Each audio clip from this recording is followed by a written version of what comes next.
welcome to Abhigyan Academy. Let's discuss the important topic of medieval history, that is the Mughal Empire. So when it comes to the Mughal Empire, you have to understand this empire on a very broad level.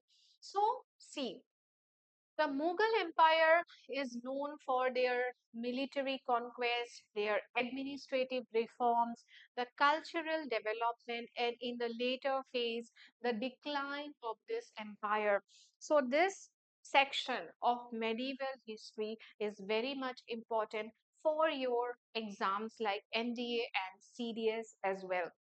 Now, let's start this empire with the founder of this empire, that is Babur. So, Babur, when we talk about Babur as a ruler or his background, we have to understand one point, that this Babur, he belonged to a region called this Fargana Valley of Uzbekistan. So before coming to India, Babur was ruling from the Fargana Valley of Uzbekistan.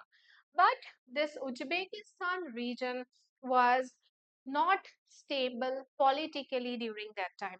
What was happening in this region? There was a continuous war going on between the families of this region.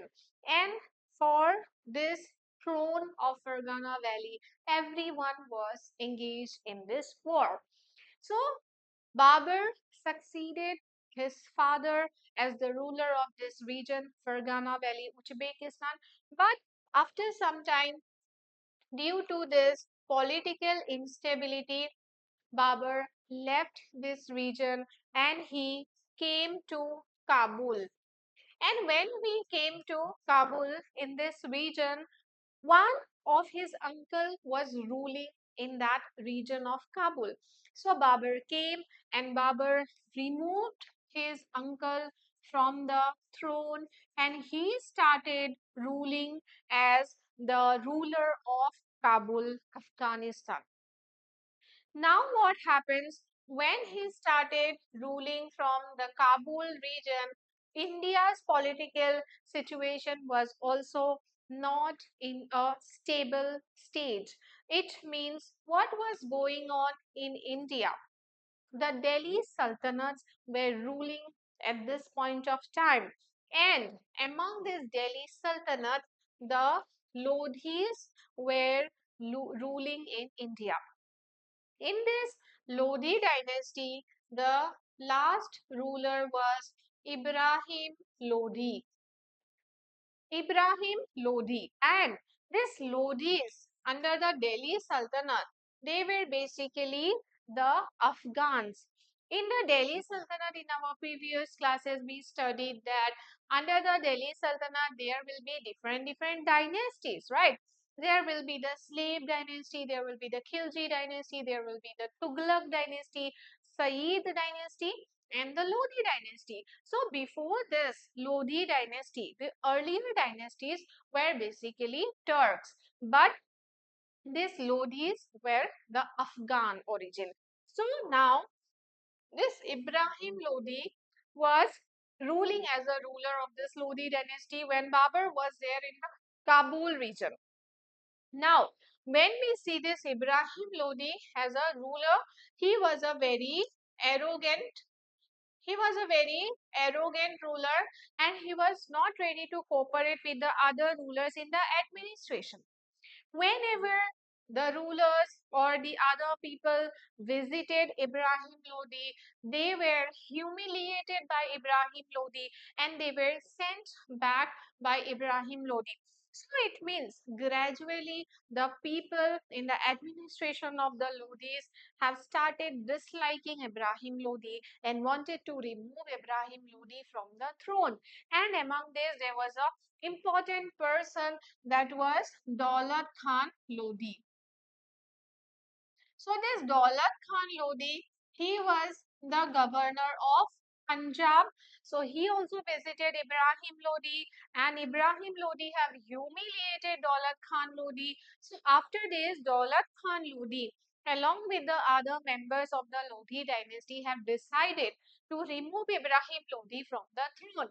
And due to this reason, this Daulat Khan Lodi and the other rulers, they were seeking some external help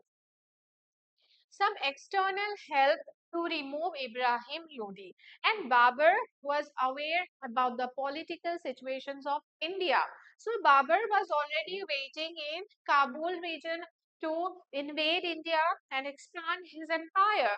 And here, on the other hand, in Delhi, we see that Ibrahim Lodi was not liked by his own people, and Daulat Khan Lodi and the others, they were also searching for an external help to remove Ibrahim Lodi from the throne.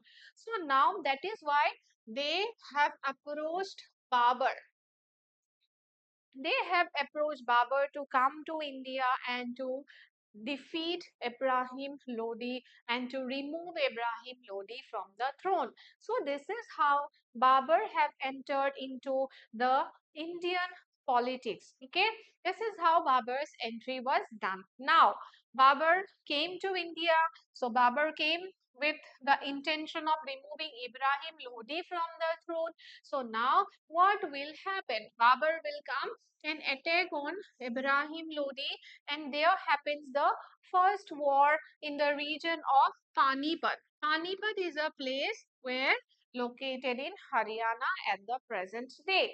And in this region, there will be three popular battles fought. So the first battle was the first battle of Panipat that was held on 21st April 1526.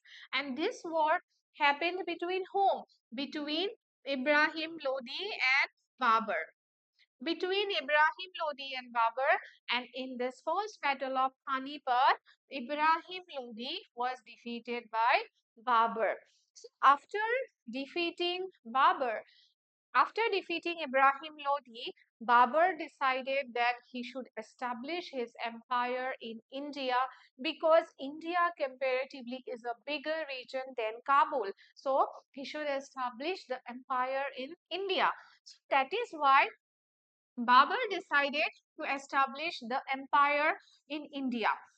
But during this time, what happened? There were other rulers too. There were other petty rulers were also there who were ruling in different parts of India. So when again an outsider will come to India and he will say that from now onwards I will establish my empire in India, obviously the other small rulers will do resist.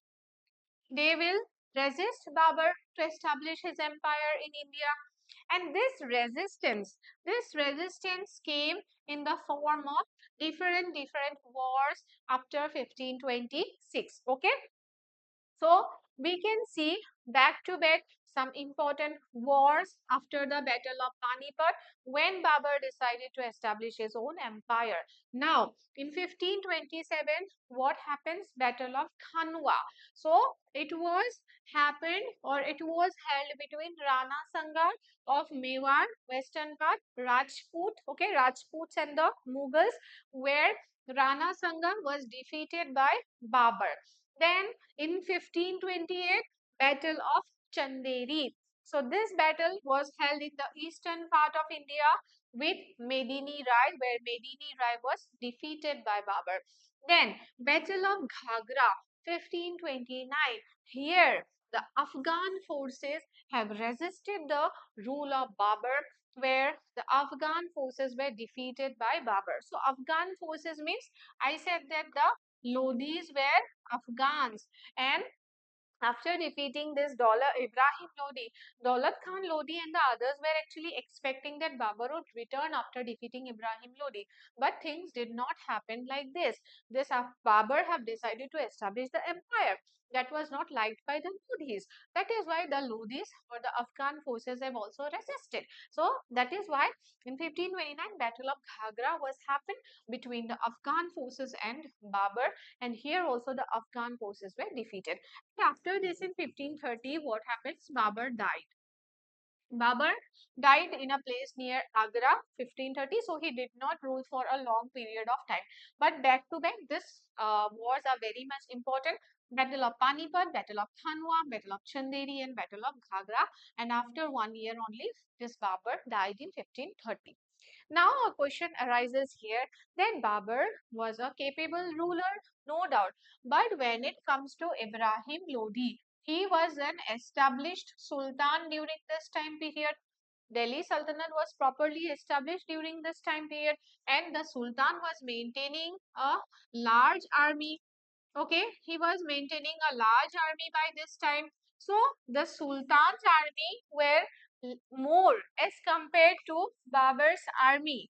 Still, the Sultan was defeated and the other forces were also defeated by Babur. It means Babur's military power or his tactic was very much capable that provided an advantage to Babur to defeat the enemy parties. So this military tactic that he used was called as Tulguma system. Okay, this Tulguma system or the flanking military technique that was used by Babur to defeat the Lodis and the other powers. So if the question arises that what which military system allowed Babur to defeat the Lodis, then that will be the Tulguma system.